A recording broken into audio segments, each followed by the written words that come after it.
روشنی کے سفر میں آپ اپنے میزبان آفتاب احمد خان زادہ کے ساتھ تھے۔ دنیا کی پہلی ریاست کون سی تھی یہ کہنا شاید مشکل ہوگا، لیکن یہ ایک طے شدہ بات ہے کہ ریاست قائم کرنے کا مقصد سب کے لیے عدل و انصاف اور قانون کی حکمرانی اور خوشحالی تھی، کیونکہ ریاست سے پہلے طاقتوروں کی حکمرانی تھی اور طاقتور کمزوروں کا استحصال انتہائی بے دردی کے ساتھ کیا کرتے تھے۔ قدیم یونانیوں سے ہم نے نہ صرف سوچنا سیکھا بلکہ یہ بھی سیکھا کہ ہم اپنی سوچ پر کس طرح سوچ سکتے ہیں۔ یونانیوں کو یقین تھا کہ انسانوں کی شروعات انتہائی نچلی سطح بلکہ وحشیانہ سطح سے ہوئی ہے۔ ان کا انتہائی قابل فلسفی پروٹاگورس کہتا ہے کہ دیوتا زیوس نے ہرمس کو زمین پر اس حکم کے ساتھ روانہ کیا کہ میری جانب سے انہیں قانون عطا کرو اور بیماریوں کی مانند ان انسانوں کو نابود کر دو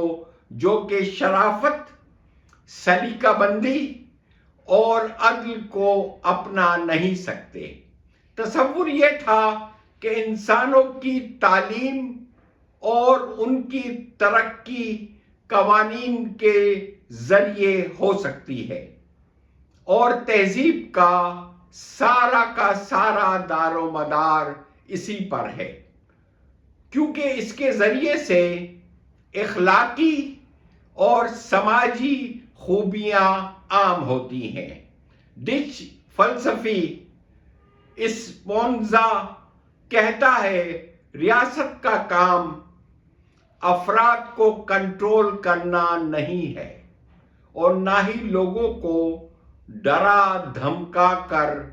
خوف و ہراس میں مبتلا رکھنا ہوتا ہے، بلکہ ریاست کا بنیادی مقصد ہر انسان کے لیے تحفظ اور امن و امان کی صورتحال یقینی بنا کر شہریوں کو خوف سے آزاد کرنا ہوتا ہے۔ جیسا کہ ایک ریاست اس طرح سے حفاظت کرنے کی اپنے ملک کے شہریوں سے سالانہ ایک بھاری رقم وصول کرتی ہے تاکہ شہری تحفظ کے ساتھ اپنی زندگی گزار سکیں۔ وہ کہتا ہے، میں دہراتا ہوں کہ ریاست کا مقصد اعلیٰ اور قابل ذہنوں کے حامل عقل مند انسانوں کو جنگلی جانوروں یا مشینوں میں تبدیل کرنا نہیں ہے، بلکہ ریاست کا کام اپنے لوگوں کو ایسی زندگی فراہم کرنا ہے جس میں وہ لطف اندوز ہو سکیں، ان کا ذہن اور سوچنے کا انداز آزادانہ ہو، تاکہ وہ بزور طاقت، نفرت یا غصے کی شکل میں اپنے ساتھ ہونے والی ہر زیادتیوں اور ناانصافیوں کا بدلہ نہ لے سکیں۔ یہ ہوئی ریاست کی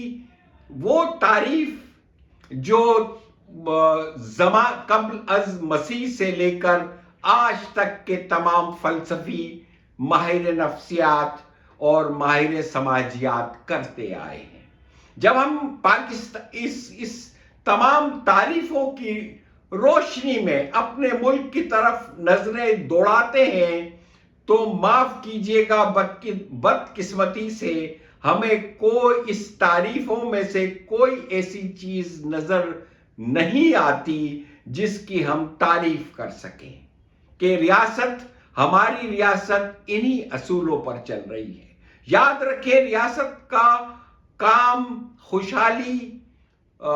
خوشیاں، امن و امان برقرار رکھنا،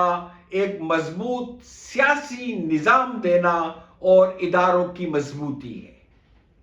ایک ایسا سماج کے لیے راہ ہموار کرنا ہے جس میں ہر شخص،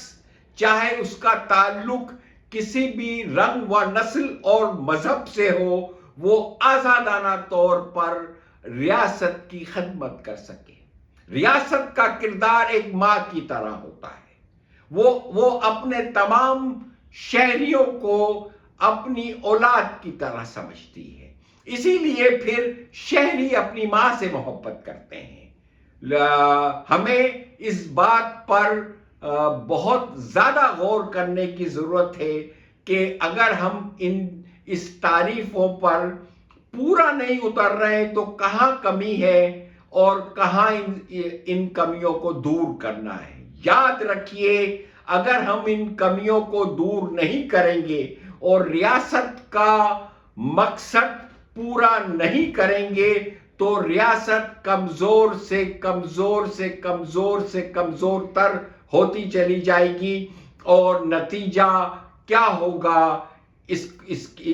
یہ تمام ذہن رکھنے والے اچھی طریقے سے سمجھتے ہیں۔ خدا حافظ۔